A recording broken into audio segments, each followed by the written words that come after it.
আসসালামু আলাইকুম এভরিওয়ান, কেমন আছেন আপনারা? আশা করি আল্লাহর রহমতে সবাই ভালো আছেন। আমিও আপনাদের দোয়ায় আলহামদুলিল্লাহ ভালো আছি। স্বাগতম জানাচ্ছি ইভিএফ হরর স্টোরিতে জিনের রাজত্ব পর্ব 27-এ। প্রতি বৃহস্পতিবারের মতো এই বৃহস্পতিবারে নিয়ে আসলাম ঠিক রাত 10:30 আপনাদের জন্য এপিসোড 27।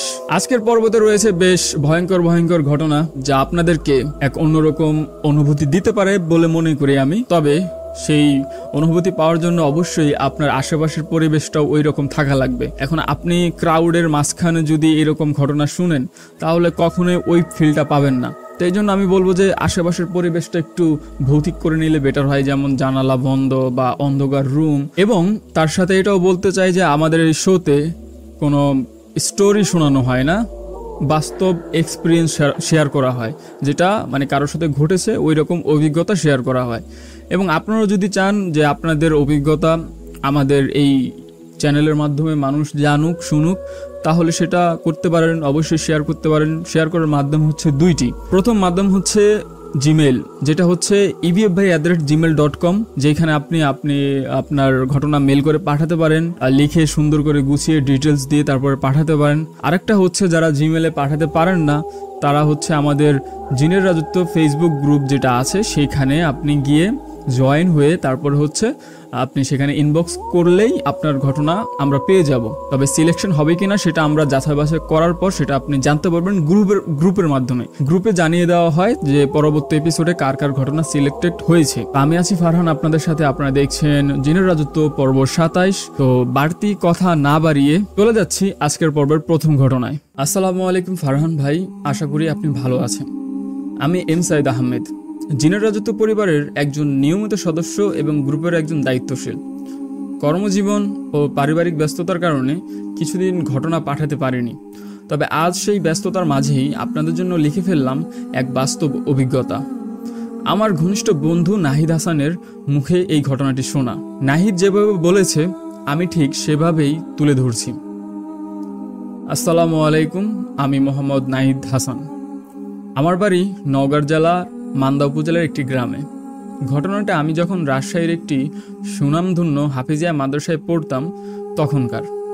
এই মাদ্রাসাটার আরেকটা ঘটনাও আমি এর আগে জিনের রাজত্ব সিরিজে শেয়ার করেছিলাম। তো ঘটনাটি শুরু করা যাক। প্রায় 10 বছর আগের কথা। আমাদের মাদ্রাসার পাশে এক গ্রামে এক মেয়ে থাকত। সে প্রতিদিন একটা ছোট্টখাটো ফ্যাক্টরিতে কাজ করত। রাতে ছুটি হলে অফিস থেকে তাকে দেওয়া হতো একটি ডিম, একটি প্যাকেট দুধ আর একটি কলা। এই খাবার নিয়েই মেয়েটি প্রতিদিন কাজ শেষ করে বাড়ি ফিরত। পথে পড়ে একটা গাছ, নামটা এখন ঠিক মনে নেই। তো এই গাছের নিচ দিয়ে প্রতিদিন সে হেঁটে যেত। একদিন রাতে মেয়েটির আচরণ অস্বাভাবিক হয়ে পড়ে।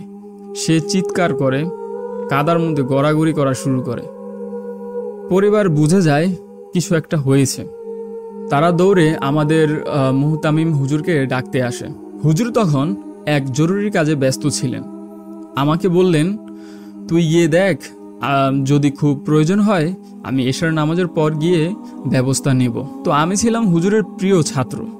তিনি আমাকে অনেক কিছু শিখিয়েছিলেন, জিন হাজির করা, ঝাড়ফুঁক, নজর থেকে বাঁচার দোয়া ইত্যাদি। তো তারপর আমি তাদের বাড়িতে গিয়ে দেখি মেয়েটাকে দড়ি দিয়ে বেঁধে রাখা হয়েছে, কারণ সে বারবার উঠার চেষ্টা করছে। আমি বসে দোয়া পড়ে জিনটাকে হাজির করলাম। তারপর জিজ্ঞাসা করলাম, তুই মেয়েটার শরীরে কেন প্রবেশ করেছিস? সে কি অপরাধ করেছে? মেয়েটার কণ্ঠে জিনটি উত্তর দিল, প্রতিদিন আমার সামনে দিয়ে ডিম, দুধ, কলা নিয়ে যায়, কিন্তু আমাকে কিছু দেয় না। আমার ইজ্জতের জায়গায় দাঁড়িয়ে চলে যায়, তাই আমি তার উপর এসেছি। তারপর আমি অনেক বুঝিয়ে বললাম যে এইভাবে কাউকে কষ্ট দেওয়া ঠিক না, তুমি ওকে ছেড়ে দাও। সে কিছুতেই রাজি হচ্ছিল না। আমি আমার হুজুরের শেখানো শক্তি পদ্ধতি ব্যবহার করলাম। কঠোর হুমকি দিলাম, বললাম, যদি এখনই না যাও আমি আমার হুজুরকে নিয়ে আসব, তিনি তোমাকে ধ্বংস করে দেবেন। শেষে জিনটি রাজি হলো, তবে শর্ত দিয়েছিল। শর্ত হলো তাকে ডিম, দুধ, কলা দিতে হবে। আমি বললাম যে আচ্ছা ঠিক আছে। তার জন্য এগুলো এনে দেওয়া হলো। তারপর আমি বললাম, তুই যে সত্যি ছেড়ে যাচ্ছিস তার প্রমাণ দে, গাছের একটা ডাল ভেঙে রেখে যা। তো সে তাই করলো, গাছের একটা ডাল ভেঙে ফেলে রেখে চলে গেল। পরে মুহতামিম হুজুরকে জানালাম বিষয়টা, যে জিন চলে গিয়েছে, আপনার আর আসার দরকার নেই। কিন্তু ঘটনা এখানে শেষ না। আমি ফিরে আসার জন্য রওনা দিলাম মাদ্রাসার দিকে। সন্ধ্যাবেলা, নির্জন রাস্তা। হঠাৎ মনে হলো কেউ যেন আমার পিছে পিছে হাঁটছে। আমার হাতে একটা ছোট টর্চ ছিল, পেছনে আলো মারলাম, কিন্তু কাউকে দেখলাম না। কিছুক্ষণ পর মনে হলো আমার পাশে কেউ হাঁটছে। আবার আলো মারলাম, কিন্তু এইবারও কাউকে দেখলাম না। এই অদ্ভুত অনুভূতি পুরো রাস্তা জুড়ে ছিল, যতক্ষণ না আমি মাদ্রাসায় পৌঁছালাম। আমি এসে এশার নামাজ পড়লাম, তারপর খাওয়া দাওয়া করে ক্লাস করলাম। রাত গভীর হতেই হঠাৎ ছাদের দিক থেকে একটা কান্নার আওয়াজ আসতে লাগলো। একটা মেয়ে নয়, আবার বিড়ালও নয়, এক অদ্ভুত ভাঙ্গা ভাঙ্গা কণ্ঠ। আমরা সবাই ভয় পেয়ে গেলাম। তারপর হুজুর বললেন, তোরা কেউ উঠিস না, আমি যাচ্ছি। তো তিনি ছাদে গিয়ে দেখেন একটা কালো বিড়াল ছাদের এক কোণে বসে আছে। হুজুর বুঝে গেলেন এটা তো কোনো সাধারণ বিড়াল নয়। তারপর তিনি বললেন, কে তুই? আমি জানি তুই জিন, নিজের রূপে আয় এবং বল কে তুই। বেশ কিছুক্ষণ চুপ থেকে বিড়ালটা বলল, মানুষের কণ্ঠে আর কি কথা বলল, আমি সেই জিন যাকে আজকে তোমার ছাত্র মেয়েটির শরীর থেকে বের করে দিয়েছে। আমি তার সঙ্গে মাদ্রাসায় চলে এসেছি, এখন এখানেই থাকব। হুজুর তখন রেগে গিয়ে বললেন, তুই এখানে থাকতে পারবি না। আমার অনুগত জিনরা তোকে এক মুহূর্তে শেষ করে দিতে পারবে। এখনই চলে যা। আর যদি কোনোদিন আমার ছাত্রদের ক্ষতি করিস, তোকে আমি মেরেই ফেলবো। এরপর সে আর কিছু বলে না, হঠাৎ অদৃশ্য হয়ে যায়। হুজুর নিচে নেমে এসে সবাইকে শান্ত করে বললেন, তেমন কিছু না, একটা বিড়াল ছিল। পরের দিন সকালে হুজুর আমাকে ডেকে সব খুলে বললেন। আমিও বললাম, গত রাতে রাস্তা থেকে ফেরার সময় থেকেই মনে হচ্ছিল কেউ আমার সঙ্গে হাঁটছে। তারপর থেকে সেই জিন আর কোনোদিন ফিরে আসেনি। এই ছিল ঘটনা, যা একদম বাস্তব এবং সত্য। আমি এম সাইদ আহমেদ, জিনের রাজত্ব পরিবারের একজন দায়িত্বপ্রাপ্ত সদস্য হিসেবে ঘটনা বাছাইয়ের সময় সর্বোচ্চ সতর্কতা অবলম্বন করি। বিশ্বাস করা না করার সিদ্ধান্ত সম্পূর্ণ দর্শকদের, এটা তাদের ব্যক্তিগত ব্যাপার। তো এই ছিল নাহিদ ভাইয়ের ঘটনা। আশা করি তার কাছে আরও এরকম অনেক ঘটনা আছে, যতটুকু আমি জানি। তো আপনারা সেগুলো পরবর্তী এপিসোডে হয়তো জানতে পারবেন। তো সেজন্য অবশ্যই যারা এখনও আমাদের চ্যানেলটি সাবস্ক্রাইব করেননি, সাবস্ক্রাইব করে রাখতে পারেন পরবর্তী ঘটনা শোনার জন্য। এবং অসংখ্য অসংখ্য ধন্যবাদ নাহিদ হাসান ভাই এবং এম সাইদ আহমেদ ভাইকে, যারা এত ব্যস্ততার মাঝেও আমাদের কাছে ঘটনা পাঠাচ্ছেন আপনাদেরকে শোনানোর জন্য। তো ধন্যবাদ আপনাদেরকে। মাদ্রাসার রিলেটেড এরকম ঘটনা আমার ভালো লাগে, কারণ আমিও মাদ্রাসার স্টুডেন্ট ছিলাম এক সময়। তো আমি যে মাদ্রাসায় পড়তাম সেই মাদ্রাসায় এরকম আমি কিছু ঘটনা শুনেছি, আর হচ্ছে আমার সাথে কয়েকটা ইনসিডেন্টস ঘটেছিল। তো আপনারা যদি চান তাহলে কমেন্টে বলতে পারেন, পরবর্তী এপিসোডে সেটা আমি শেয়ার করব। এবং যারা এখনও ভাবছেন যে ঘটনা পাঠাবেন, ভাবলেই হবে না, ঘটনা পাঠাতে হবে। অনেকে হয়তো ভাবছেন যে ঘটনা সিলেকশন হবে না, বা দ্বিধাদ্বন্দ্বে ভুগতেছেন পাঠাবেন কি পাঠাবেন না। আসলে এমন না, আপনি ঘটনা পাঠিয়ে ফেলেন, তারপর হচ্ছে আপনার ঘটনা যদি সত্যি হয় তাহলে অবশ্যই সেটা সিলেকশন হবে, ঠিক আছে। এবং যদি আপনি লিখে পাঠাতে না পারেন তাহলে অবশ্যই সেটা আপনি ভয়েসের মাধ্যমে পাঠাতে পারেন, আপনি নিজের কণ্ঠে আপনি ঘটনা শেয়ার করবেন। তবে সেই ক্ষেত্রে অবশ্যই কিছু জিনিস নোটিস করে রাখতে হবে, যেটা হচ্ছে আপনার ব্যাকগ্রাউন্ডে কোনো আনওয়ান্টেড সাউন্ড মানে নয়েজ থাকা যাবে না, এবং কথা বলার ধরন শুদ্ধ থাকতে হবে, যেন মানুষ সেটা শুনে ভালোভাবে বুঝতে পারে। আঞ্চলিকভাবে আসলে সবাই জিনিসটা বুঝে না, কারণ এক এক জায়গার আঞ্চলিক ভাষা এক এক রকম, তাই শুদ্ধ জিনিসটাই সবাই বুঝতে পারে। তো এইভাবে চাইলে আপনি পাঠাতে পারেন, অথবা জিমেলের মাধ্যমে লিখেও পাঠাতে পারেন, আমাদের গ্রুপের মাধ্যমে পাঠাতে পারেন। গ্রুপে জয়েন হয়ে তারপর হচ্ছে আপনি সেখানে লিখে পাঠাতে পারেন। সেখানে আমাদের এম সাইদ ভাই আছে এবং আরও অন্যান্য মডারেটররা আছে। তো গ্রুপের লিঙ্ক পিন করা আছে কমেন্ট সেকশন এবং ডিসক্রিপশনেও দেওয়া আছে। তো এখন চলে যাচ্ছে আজকের পর্বের পরবর্তী ঘটনাতে। আসসালামু আলাইকুম ফারহান ভাই, আমি ফাহমিদা আক্তার লাবণ্য ময়মনসিংহ থেকে বলছি। আজকে আপনাদের সঙ্গে শেয়ার করছি আমার বাবার মুখে শোনা একটি সত্য ঘটনা। এই ঘটনাটা আমাদের গ্রামের এক রহস্যময় বিলকে ঘিরে। আজও আমাদের পরিবারের মনে ভয় আর কৌতূহলের ছায়া ফেলে রেখেছে সেই বিলটি। আমার বাবা ছোটবেলায় গ্রামে থাকতেন, বড় হওয়ার পর শহরে এলেও তখনকার স্মৃতিগুলো আজও স্পষ্ট মনে পড়ে। আমার বাবা মাছ ধরতে খুব ভালোবাসতেন। একদিন গ্রামের অন্য ছেলেদের সাথে প্ল্যান হলো সবাই মিলে মাছ ধরতে যাবে। তো আমাদের গ্রামের পাশেই ছিল একটা বিখ্যাত বিল। বছরের প্রায় সবসময় সেখানে প্রচুর মাছ পাওয়া যেত। তো পরিকল্পনা অনুযায়ী সবাই মিলে সেখানে যায় এবং মাছ ধরতে শুরু করে। গ্রামের নিয়ম ছিল, যারা রাতে মাছ ধরতো তারা বিলের পাশেই রাত কাটাতো। তো সেই জায়গাটা এমন ছিল যে একদিকে বিশাল বিল আর অন্যদিকে মাঠ আর ধানের ক্ষেত, যেখানে চোখ গেলে দেখা শেষ হয় না। রাত গভীর হয়ে এলো, সবাই মাছ ধরার জাল ফেলে সরাসরি রাস্তায় মাধুরী বিছিয়ে ঘুমিয়ে পড়ে। আমার বাবাও ঘুমানোর প্রস্তুতি নিচ্ছিলেন। চোখে ঘুম আসছে, এমন সময় হঠাৎ একটা অদ্ভুত শব্দে বাবা চোখ খুলে তাকান। তাকিয়ে দেখেন একটা বিশাল মাছ, একটা মানুষের চেয়েও কোনো অংশে ছোট না, ঠিক যেন অন্ধকারে লম্বা চকচকে কিছুর নড়াচড়া। বাবা কিছু না ভেবে মাছটিকে ধরতে দৌড় দিলেন। মাছটা এমন পিচ্ছিল ছিল যে ধরতে গেলেই একটু দূরে চলে যাচ্ছিল। বাবা লুঙ্গি দিয়ে তাকে পেঁচিয়ে ধরলেন, আর শুরু হলো টানা হেঁচড়া, ঝাপাঝাপি। একবার ধরে ফেলেন, মাছটা আবার পিছলে যায়। এইভাবে চলল দীর্ঘ সময়। তখনও ভোর হয়নি। বাবা জানেন না সময়টা তখন কত, তবু সে অন্ধকার ভেদ করে তিনি লড়ে যাচ্ছেন অদ্ভুত ওই প্রাণীটির সঙ্গে। অবশেষে যখন ফজরের আজান হয়, ঠিক সেই মুহূর্তে মাছটা হঠাৎ বাবার লুঙ্গি ছিঁড়ে ছাই করে পানিতে মিলিয়ে যায়। বাবা পড়ে যান মাটিতে। পরে বাবা যখন উঠে দাঁড়ান, তখন যারা আশেপাশে ছিল তারা জেগে ওঠে। বাবা কাঁপা কণ্ঠে পুরো ঘটনাটা তাদেরকে বললেন। তারা অবাক হয়ে বলল, তুই কি পাগল? এত বড় মাছ কেউ কখনো এই বিলে দেখেছে? বাবার তখন খুব দুর্বল আর অসুস্থ লাগছিলেন। তাকে সাথে সাথে বাসায় নিয়ে আসা হয়। এরপর পুরো দিন জ্বরে কাঁপছিলেন বাবা। এই ঘটনার ব্যাখ্যা আজও আমাদের পরিবারের কেউ দিতে পারে নাই। তবে আমরা বিশ্বাস করি ওটা কোনো সাধারণ মাছ ছিল না। এই ছিল লাবণ্য আপুর পাঠানো ঘটনা। এবং ধন্যবাদ আপু আপনার বাবার সাথে ঘটে যাওয়া এক্সপিরিয়েন্স শেয়ার করার জন্য। তো এখন চলে যাচ্ছি আজকের পর্বের পরবর্তী ঘটনাতে। আসসালামু আলাইকুম ফারহান ভাই, আমি সিয়াম, আমার বাড়ি ফেনী জেলায়। আজকে আমি আপনাদের সঙ্গে শেয়ার করছি আমার দাদার জীবনে ঘটে যাওয়া এক ভয়াবহ ঘটনা। ঘটনাটি আরও আগের, আমার দাদার দাদা অর্থাৎ আমার পরদাদার সঙ্গে ঘটেছিল। আমার দাদার দাদা খুব ধর্মপ্রাণ ছিলেন, খুব ধার্মিক ছিলেন। 5 ওয়াক্ত নামাজ কখনো ছাড়তেন না। সাধারণত ফজরের নামাজে উনি ঘরে আদায় করতেন, কিন্তু একদিন কি মনে করে যেন মসজিদে যাওয়ার সিদ্ধান্ত নিলেন। বলে রাখা ভালো, আমাদের বাড়ি থেকে মসজিদটা অনেকটা দূরে, আর তখনকার দিনে আশপাশে ছিল গভীর অন্ধকার, নির্জন পরিবেশ। তো তিনি রওনা দিলেন। চারপাশে নিস্তব্ধতা, কোনো মানুষ নেই।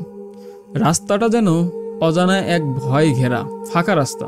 অবশেষে তিনি মসজিদের সামনে গিয়ে পৌঁছালেন। মসজিদের পাশে ছিল একটা পুকুর, সেই পুকুরেই ওযু করতেন সবাই। তিনি অনেক আগেই পৌঁছে গিয়েছিলেন। তখন মসজিদে কেউ ছিল না, সবকিছু একেবারে নীরব, ফাঁকা, অন্ধকার। তো তিনি পুকুরে নামলেন ওযু করার জন্য। হঠাৎ তিনি লক্ষ্য করলেন পুকুরের আরেক পাশে কিছু একটা দাঁড়িয়ে আছে। অন্ধকারে ঠিক বোঝা যাচ্ছে না, কিন্তু একটা ছায়া নড়াচড়াও করছে। তিনি চিৎকার করে বললেন, কে ওখানে? কিন্তু কোনো উত্তর নেই। হঠাৎ অদৃশ্য কেউ একজন তাকে ধাক্কা দিয়ে ফেলে দিল পুকুরে। সে শুধু ধাক্কাই দেয়নি, সে তার পা টেনে নিয়ে যেতে লাগলো গভীর পানির দিকে। তিনি প্রাণপণে হাত পা ছুটতে লাগলেন। কোনো রকমে উঠে আসলেন পুকুর থেকে। শরীর পুরো ভেজা, শ্বাসকষ্ট আর আতঙ্ক জর্জরিত অবস্থায় সোজা বাড়ির দিকে দৌড় দিলেন। বাড়ি ফিরে চিৎকার করে সবাইকে ডাক দিলেন। পরিবার সবাই ঘুম ভেঙে ছুটে এলো। সব শুনে সবাই অবাক, কারণ তখন রাত মাত্র 3টা বাজে। তারা তাকে বলল, এই সময় আপনি মসজিদে গেছেন কেন? তিনি বললেন, আমার ঘড়িতে দেখা ছিল 4:30, তাই আমি রওনা দিয়েছিলাম নামাজের উদ্দেশ্যে। তখন সবাই বলল, ঘড়ির সময় কোনো অসুরই পাল্টে দিতে পারে, এটা নিশ্চয়ই কোনো জিনের কাজ, সে হয়তো আপনার ক্ষতি করতে চেয়েছিল। তারপর সবাই মিলে এক হুজুরের কাছে নিয়ে যায়। হুজুর দোয়া দুরুদ পড়ে তার উপর পানি পরে দেন এবং বলেন, আপনি হয়তো কোনো জিনকে অজান্তেই বিরক্ত করেছেন, সে রেগে গিয়ে আপনাকে পুকুরে ফেলেছে, এখন থেকে রাতের বেলা একা বের হওয়া ঠিক হবে না। তো আল্লাহর রহমতে আমার দাদার দাদা তখন বেঁচে যান। ধন্যবাদ সিয়াম ভাই, খুব ভালো একটা ঘটনা আপনি শেয়ার করেছেন। ঘটনাটি শেয়ার করার জন্য অসংখ্য অসংখ্য ধন্যবাদ। আর হচ্ছে যে আপনার দাদা মানে আপনার দাদার দাদা কিভাবে জিনটিকে বিরক্ত করেছিল সেটা তো স্পষ্ট করা হয়নি, মানে হয়তো আপনিও জানেন না সেটা। তো হুজুর যেটা বলেছে বিরক্ত কিভাবে করেছিল তা তো আমরা কেউ জানি না।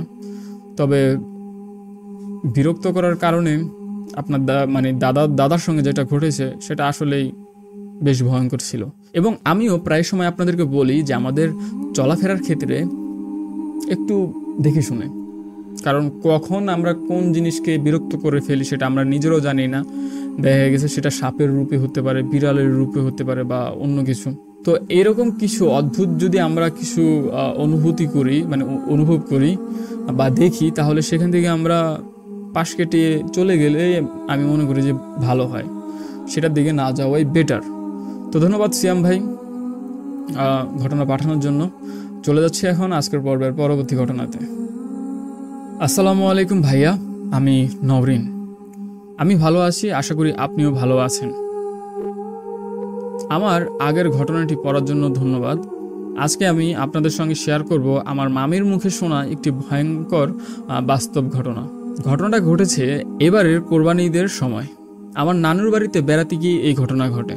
যেখানে আগের ঘটনায় সেই পুকুরটা ছিল, সেটি এখন ভরাট করে দেওয়া হয়েছে।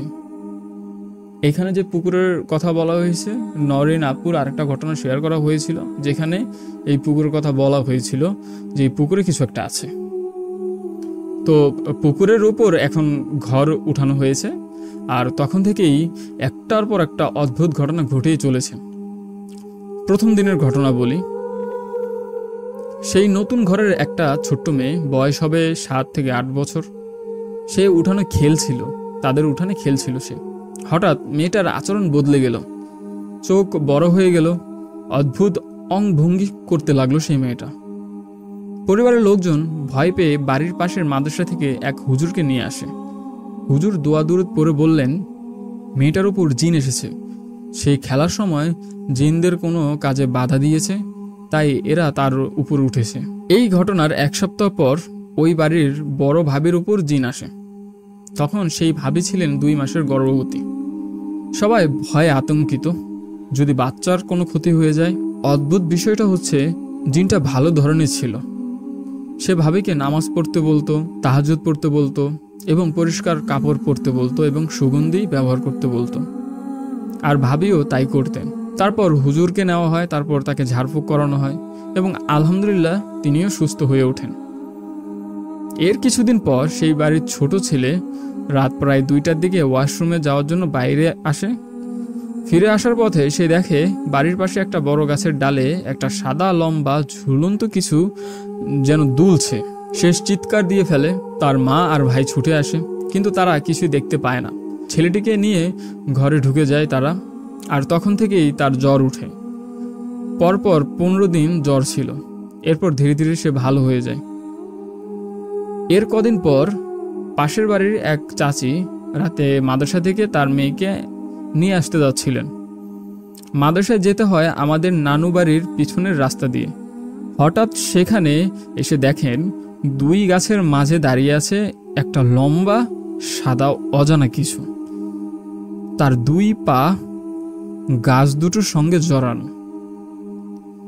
ভয়ে তিনি আর 1 মুহূর্ত দেরি না করে সোজা দৌড়ে চলে আসে আমাদের নানু বাড়িতে। মামি তখন জানতে চাইলে পুরো ঘটনাটা মামিকে তিনি বলেন। মামা ও মামি তাকে তার বাড়িতে দিয়ে আসেন। এর ঠিক 2 সপ্তাহ আগে আমার মামি ঘুমিয়েছিলেন, গভীর রাত তখন। সেদিন মামির মা বেড়াতে এসেছিলেন, আর তার সঙ্গে মামির মেয়ে খাদিজা ঘুমাচ্ছিলেন। হঠাৎ মামি ঘুম থেকে উঠে এবং শোনেন খাদিজা কাঁদছে। মামি ডেকে বললেন, খাদিজা কাঁদিস না, যদি নানুর সঙ্গে ঘুমাতে না ইচ্ছে করে আমার বিছানা চলে আয়। ঠিক তখন মামির মা জেগে উঠে বললেন, খাদিজা তো আমার পাশে ঘুমাচ্ছে। মামি উঠে গিয়ে দেখেন সত্যি তো খাদিজা ঠিকই ঘুমাচ্ছে, তাহলে কাঁদছিল কে? কিছুক্ষণ পর বাইরে থেকে ঘরের দরজায় টোকা দেওয়া হয়। মামি ভাবতে থাকে এত রাতে কে আসবে। 2 বার টোকা পড়ে, তারপর আর কোনো শব্দ হয় না। মামি বুঝে যান এটা তো কোনো মানুষ নয়। কাউকে কিছু না বলে চুপচাপ আবার ঘুমিয়ে পড়েন মামি। পরের দিন সবাইকে ঘটনাটা বলেন। এভাবেই একটার পর একটা ঘটনা চলছে। তবে আলহামদুলিল্লাহ এখনো পর্যন্ত কারো তেমন কোনো ক্ষতি হয়নি। হুজুর বলেছেন এই জায়গাটা আগে নির্জন ছিল, জিনদের বসবাস ছিল এখানে। এখন ঘর উঠানো হয়েছে, তাই এরা বিরক্ত হচ্ছে এবং মাঝে মাঝে প্রকাশ পাচ্ছে। যত তাড়াতাড়ি সম্ভব ঘরটা সরিয়ে ফেলুন। তো এই ছিল নওরিন আপুর ঘটনা। ধন্যবাদ আপু ঘটনাটি পাঠানোর জন্য। যতটুকু আমরা বুঝলাম যে জায়গাটা আসলে এখন ঘর ওঠানো হয়েছে সেখানে আসলে জিনদের আস্তানা ছিল বলতে পারি। তো তারা এখন বিরক্ত হচ্ছে। এরকম আমি আরও কয়েকটা ঘটনা শুনেছি যে জিনদের আস্তানা ছিল বা জিনদের বসবাস ছিল, যেখানে বিল্ডিং বা কোনো ঘর উঠানো হয়েছে, তারপর হচ্ছে ঘর উঠানোর পর থেকে সেখানে ঝামেলা চলে যাচ্ছে। তো আসলে এইসব জায়গায় বাড়িঘর উঠানোর ক্ষেত্রে জায়গা বিবেচনা করে নিতে হয়, ভালোভাবে যাচাই বাছাই করে নিতে হয় যে ওইখানে আগে পরে কিছু ছিল কিনা।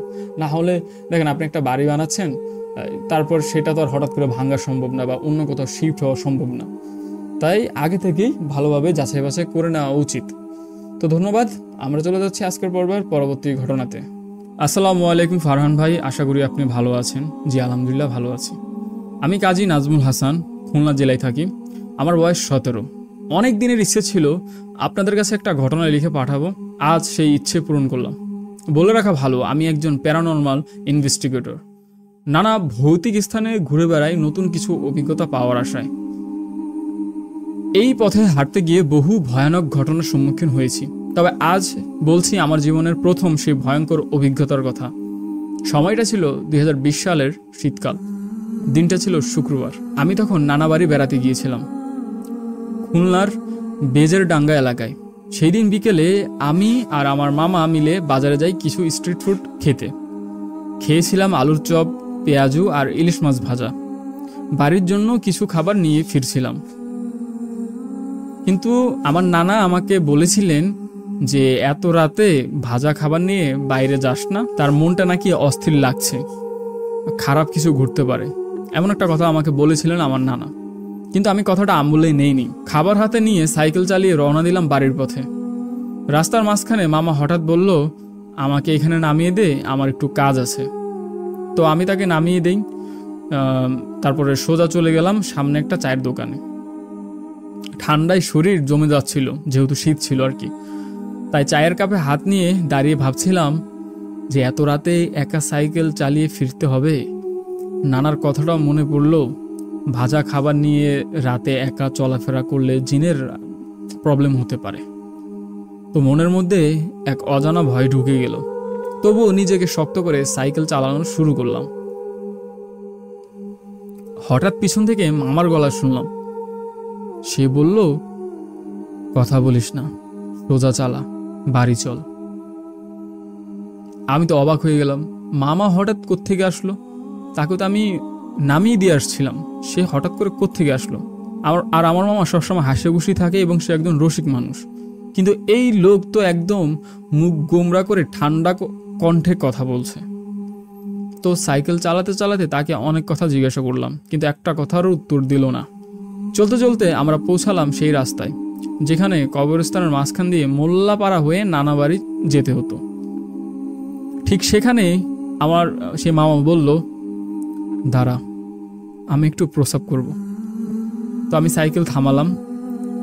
কিছু একটা মনে করে আমি আমার মামার পায়ের দিকে তাকালাম, আর তখনই আমার দেহ পুরো ঠান্ডা হয়ে গেল। আমি দেখলাম মামার পা উল্টো, একদম উল্টো পুরোটা। ভয়ে চোখ তুলে তার মুখের দিকে তাকাতেই দেখি তার তো কোনো মুখ নেই, চোখ নেই, কোনো আকৃতিও নেই। একটা গলিত বিকৃত ভয়ানক মুখ তার। তারপর সে বলল, ভয় পেলি? তারপর আমার হাত থেকে খাবারের ব্যাগটা সে ছিনিয়ে নিল। যেই ব্যাগটা ছিল, ভাজা পোড়ার যে ব্যাগটা ছিল, সেটা সে ছিনিয়ে নিল এবং একটা খামচি মারলো আমার হাতে। তারপর এক ধাক্কায় আমাকে একটা কবরের উপর ফেলে দিল। আমি সেখানে অজ্ঞান হয়ে গেলাম। চোখ খুলে দেখি আমি বিছানায় শুয়ে আছি। পরে শুনলাম আমার আসল মামা রাত 11টা বা 12টার দিকে বাড়ি ফেরার সময় কবরের পাশে আমাকে অচেতন অবস্থায় পায় এবং সেখান থেকে সে নিয়ে আসে। তাহলে প্রশ্ন হচ্ছে, আমি যার সাথে এতক্ষণ সাইকেলে চালালাম সে কে ছিল? সে আমাকে চিনতো, আমার নামও জানতো, কিন্তু আমি তো তাকে চিনতাম না। আজও আমার হাতে সেই খামচির দাগ রয়ে গিয়েছে। এই ঘটনার পর থেকেই আমি অদ্ভুত এক নেশায় ডুবে গেলাম। ভৌতিক স্থানে ঘুরে বেড়ানো, অজানা রহস্যের খোঁজ করলাম। এটাই যেন আমার জীবনের নতুন উদ্দেশ্য হয়ে দাঁড়ালো। আমার কাছে এরকম আরও ভয়ঙ্কর ঘটনা আছে, আপনারা চাইলে অবশ্যই লিখে পাঠাবো ইনশাল্লাহ। ধন্যবাদ নাজমুল হাসান ভাই, এবং সে একজন প্যারানর্মাল ইনভেস্টিগেটর। ঠিক আছে, তো ধন্যবাদ নাজমুল হাসান ভাই আপনার জীবনের এরকম একটা অধ্যায় আমাদের সাথে শেয়ার করার জন্য। আশা করি পরবর্তী সময় আমরা আরও এরকম আপনার কাছ থেকে ঘটনা পাবো, এবং এটা আমার কাছে বেশ ভালো লেগেছে। এবং যেটা বলতে চাই, ঘটনার ওপিনিয়ন হিসেবে আমার পার্সোনাল যে ওপিনিয়ন, যে জিনিসটা আপনার সাথে এসেছিল সেটা ওই আপনার হাতে হয়তো ভাজা পোড়া ছিল, এটা জিন ছিল, এটা তো শিওর। তবে ওই ভাজা পোড়ার কারণে আপনার পিছু লেগেছিল। হ্যাঁ, তো একটা পর্যায়ে এসে আপনার থেকে ওটা নিয়ে যায় এবং আপনাকে চিনতে পারে কীভাবে। জিনরা কিন্তু অনেক কিছুই জানে, তাদের পাওয়ার আছে, আল্লাহ তাদেরকে দিয়েছে। এবং যেহেতু আপনি ওইখান দিয়ে চলাফেরা হয়তো করেছিলেন আগে পরে, হয়তো আপনাকে দেখেছিল, সেভাবেও চিনতে পারে। তো এরকমই আমার ওপিনিয়ন, তবে আমার কাছে ভালো লেগেছে। অ্যান্ড ধন্যবাদ আবারও। তো চলে যাচ্ছে আজকের পর্বের সর্বশেষ ঘটনায়। এবং ঘটনায় যাওয়ার আগে যারা এখনও আমাদের জিনের রাজত্ব ফেসবুক গ্রুপে জয়েন হননি, তারা অতি শীঘ্রই জয়েন হয়ে যাবেন। আসসালামু আলাইকুম ফারহান ভাই, আমি রুহান হাসান রাতুল। আমার বাড়ি মানিকগঞ্জ জেলার শিবালয় থানার আরুয়া গ্রামে। এর আগে জিনের রাজত্ব পর্ব 26-এ একটা ঘটনা শেয়ার করেছিলাম। আজকে আপনাদের সাথে শেয়ার করছি আরেকটা বাস্তব ঘটনা। একটা রাত যা আজও আমার ঘুম কেড়ে নেয়। আমি ছোটবেলায় ভীষণ মাছ ধরতে পছন্দ করতাম। সেই নেশা থেকেই একদিন আমার এক বন্ধুর সাথে প্ল্যান করলাম ভোরবেলা আজানের সময় নদীতে মাছ ধরতে যাব। তো যেই কথা সেই কাজ। কিন্তু আমার হাতে তখন কোনো মোবাইল ফোন ছিল না, এমনকি ঘড়িও ছিল না। তাই ঠিক কখন আজান হবে সেটা বুঝতেও পারতাম না। প্ল্যান ছিল ভোরে যাব।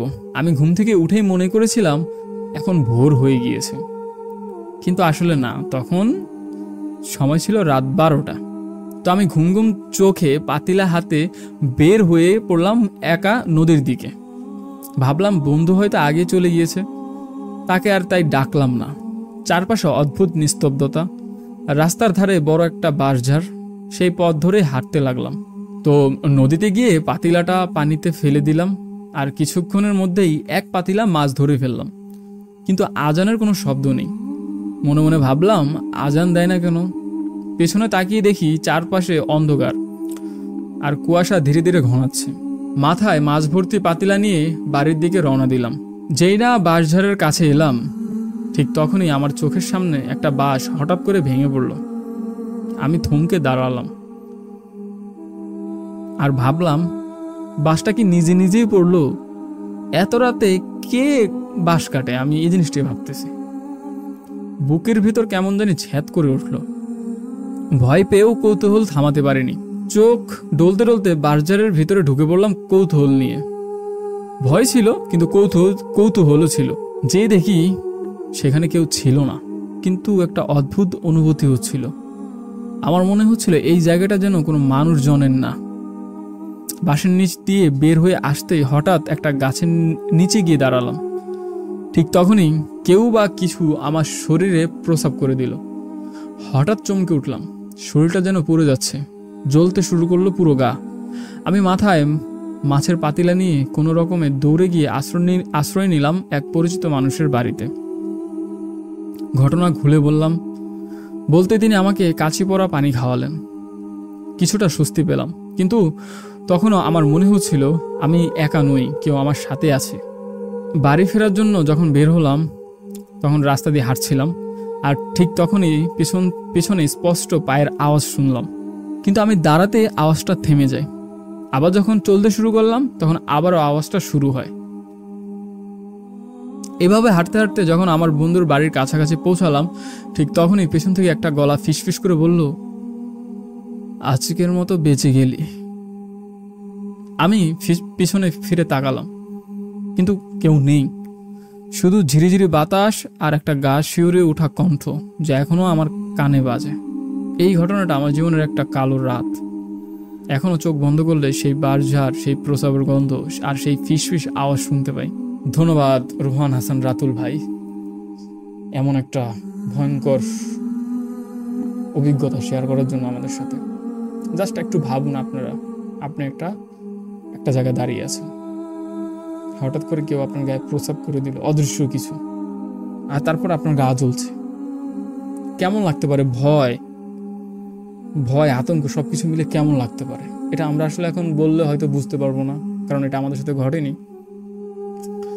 তো যাই হোক, রোহান ভাই, আশা করবো আপনি আরো ঘটনা পাঠাবেন। আর ধন্যবাদ আপনাকে। তো প্রিয় দর্শক, আজকের মতো পর্ব 27 এতটুকুই ছিল।